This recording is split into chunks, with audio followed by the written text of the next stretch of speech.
Так, ребята, пока ждем выступления Павла, расскажу вам одну страшную историю. Новая мошенническая схема, которая направлена на отъем денег у фаундеров всяких стартапов в крипте. В общем, кто не смотрел, посмотрите, там есть видео еще. Там несколько схем я уже рассказывал вам. Это как бы что-то новенькое у нас приключилось. В общем, пишет как-то мне фонд.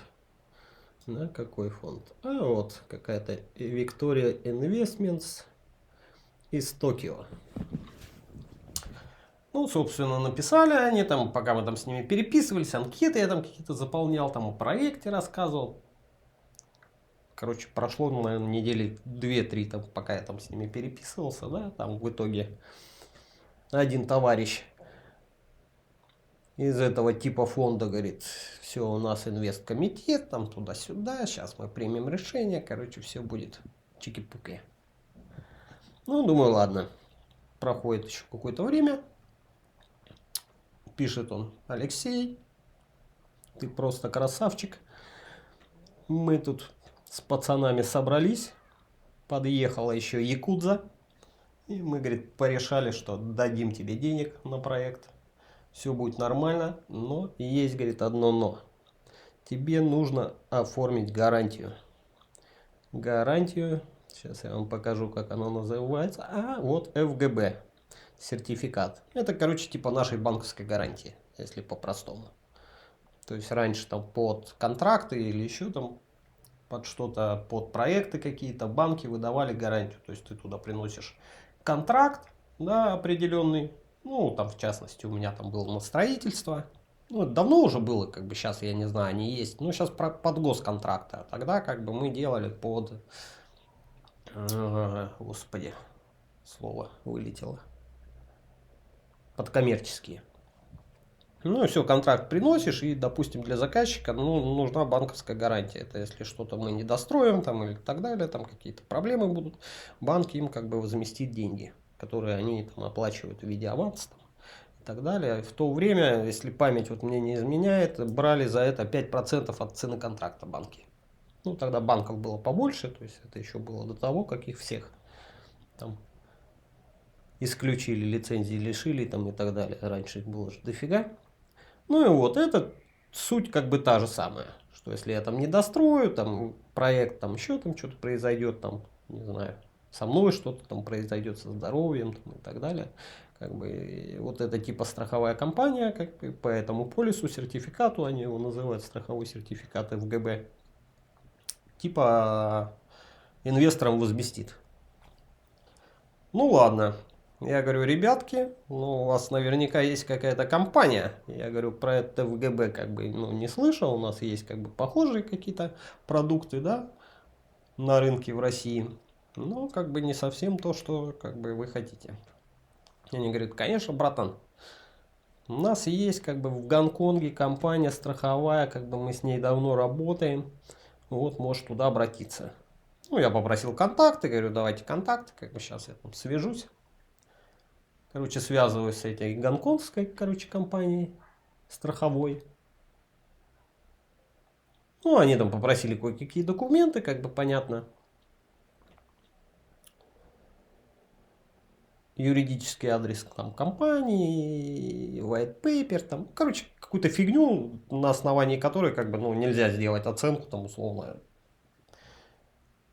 нормальный я там мошенник, не мошенник, что у меня там со здоровьем, там, и так далее. Ну, то есть так, профанация, простыми словами.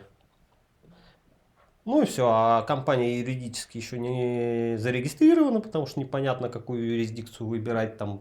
Ну, сейчас же санкции у нас, как бы в России законодательство непонятное. В России я не могу, как бы в дубайский там счет долго открывать. Да, хоть компанию вроде как и быстро зарегистрировать. Ну, там остается там Армения и еще. Ну, думаю, когда мы с кем-то договоримся из инвесторов, как бы какая юрисдикция им будет удобнее, там, ну, там мы будем открывать. Ну и все. Как бы здесь я уже все равно поднапрягся. Ну, говорю, а сколько примерно, ну, стоимость всего этого удовольствия? Ну, как бы от 1 до 5%, вот ты реквизиты пришлешь, мы оценим компанию. Я говорю, что ее оценивать, она как бы вот будет только что зарегистрирована. Как бы там оценивать нечего, она как бы нулевая. Но все равно там, ну, короче, начали что-то мозги мне компасировать. Но, как бы я понял, в любом случае, это до 1 до там, 5%, да? Ну, посчитать как бы можете сами, там, если речь шла там с ними о 2,5 миллионов долларов, да, это там 1% 25 тысяч, 5% соответственно. Сколько? 125. Ну и все.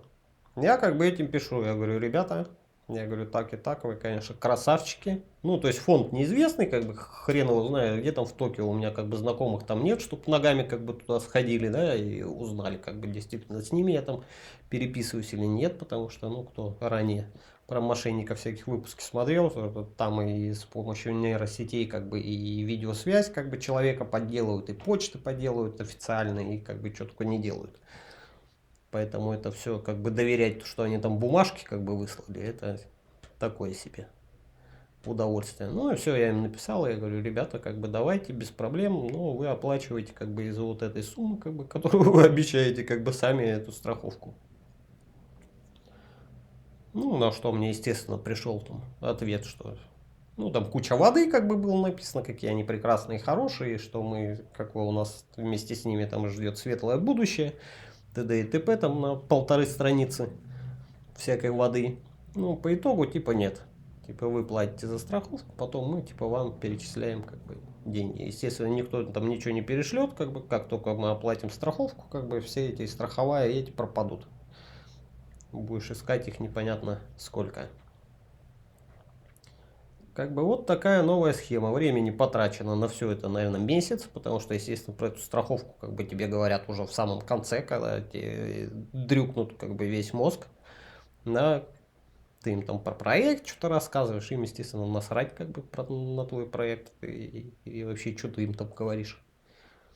Но все это занимает очень много времени. И вот это самая большая проблема, наверное, вот среди этих схем. Понятно, что на каком-то этапе ты, естественно, уже понимаешь, что это как бы обманы, мошенники. Но как бы отсечь это на раннем этапе, я, честно говоря, не знаю как. Ну, если какие-то известные фонды, там, подизвестные фонды, там, мошенники, как бы, действуют, там можно хотя бы попросить, чтобы с официальных аккаунтов, там, откуда-то в Твиттере написали, да, то, как бы, вот с такими неизвестными, как ты проверишь? Ну, только, как бы, лететь туда, идти прям в этот фонд и искать там вот это вот, кто там,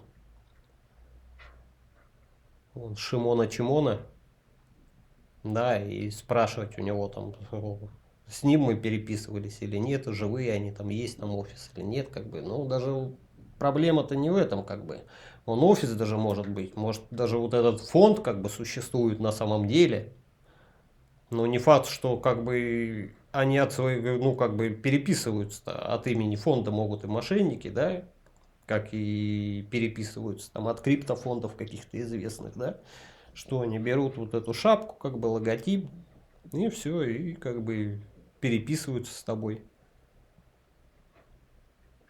Что почта, как бы все там, все чин-чинарем, вон Такаши.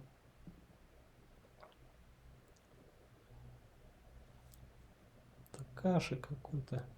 Good name. Доктор Такаши good name. Аоки. Господи. Ну, в общем, такая история. Поэтому будьте осторожны, аккуратны.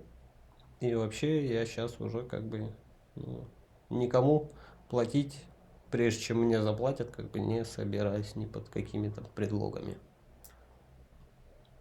Поэтому имейте в виду, что вот такое есть.